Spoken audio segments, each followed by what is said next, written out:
In today's video, I'm going to teach you how to add elements and repeaters in Wix Studio.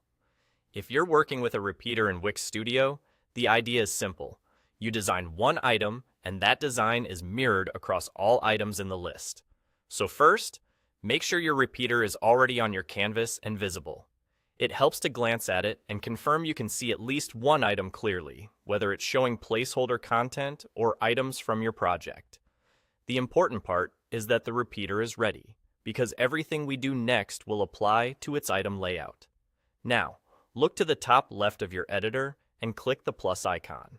This is your Add panel, and it's where you'll find the elements you can place into your repeater item. You'll see familiar choices like text, images, shapes, buttons, and more.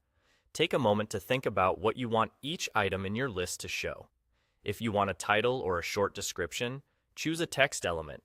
If you want a picture to appear with each item, pick an image element. The choice you make here will define what each repeated card includes. After you choose the element, drag and drop it onto one of the repeater items on your canvas.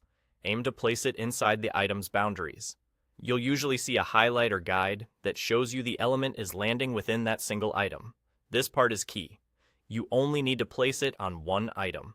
In a repeater, the layout is shared. So as soon as you drop it into one item, that same element appears in all the other items automatically. That's the power of repeaters.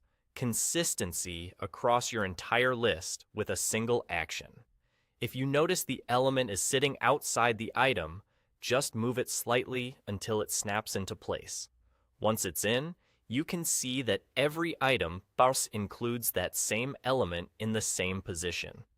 Think of it as editing the template for all items at once, which keeps your design uniform and saves time. And that's really all there is to it. You prepared your repeater, opened the Add panel with the plus icon, selected the element you wanted, and placed it on one item, letting Wix Studio repeat it across the rest.